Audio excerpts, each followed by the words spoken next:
Good morning, viewers. It is 5 to 8 on a mundane Monday morning, and today I'm going to be breaking my own rules. So what I mean by that is I only trade in my local area, usually 20-mile radius from my front door, give or take, unless it's in a central town like Cambridge or Huntingdon, and strictly no further. But today I'm going to be venturing out just outside of Centre Parks in Thetford to a regular client of mine. His mum wants some work doing. She's had a new outbuilding built. Apparently there's already a cable going out to an existing building. They've renewed the building, so it just requires some power and lighting in there. So I'm going to be toddling off over there at some point today to put a couple of sockets and a light in there. So pretty cool stuff. Unfortunately it's a big drive out there. I don't like traveling. In fact, I can't stand traveling. Traveling should be for holidays and seeing the world, not work. But this guy that I work for quite a lot, he gives me quite a lot of work, so I don't really want to let him down. So every now and again it's okay. I'll break my own rules, like I said. But before we get on to that, I've just got to go and renew some downlights in the bathroom very quickly. So I'm going to get that job done, and then we'll be travelling off to Thetford. So stay tuned. Right,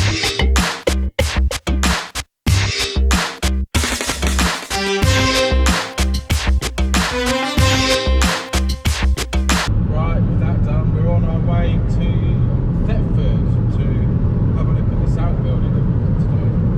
I don't know what I'm up against. Hopefully it won't be too bad and we can get home at a decent time today. So I'm on the way to Thetford now, and it almost feels like I'm going to sunny Honey or Great Yarmouth, this road, which is a bit depressing, because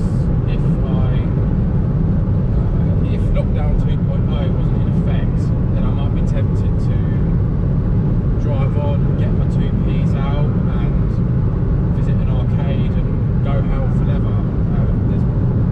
If you don't know much about me, I want to know one thing about me: I love an arcade.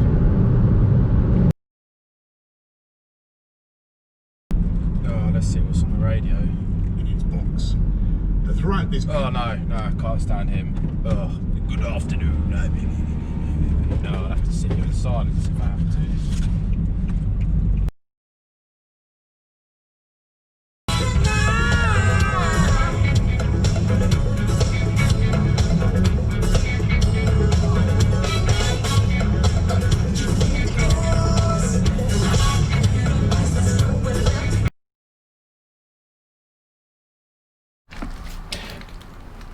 That was clean yesterday. Gutted, it's filthy now. Right, we're here. It's a bit harder than I'd hoped, because reason being, it's a metal building. So that means one thing: we're going to have to put an earth stake in the ground and TT the building, so it's got its own earth rather than the houses. The house actually is TT itself, but the reason I'm going to be installing an additional earth rod is because I can't get access to the main one, because it's concealed somewhere in the ground and I don't know where it is.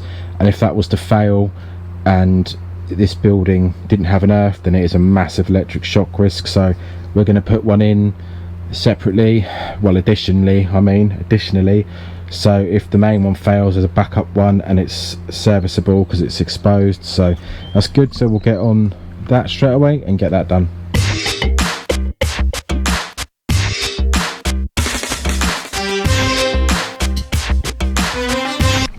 Oh, that was an effort today to get that done, but luckily we've got it done, so I'll talk you through it.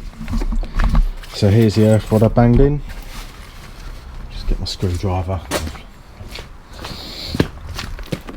Left that there, so let me get that. So this is a new accessible earth rod. So that's there for inspection, rather than just the one in the ground, wherever it is. Even though it was good, I wanted to install a supplementary one. And then this is the install that I've done today. So that's the cable going up there, glanded in a box, joined with some double insulated tails because it's going into a metal board. And simply one double socket there, and one light up there. So that's the 16mm green and yellow going to the earth stake. The existing earth comes, it's a 3-core SWA which comes in there. I've joined that with a bit of 6mm going up to the fuse board, so it's now at the same potential.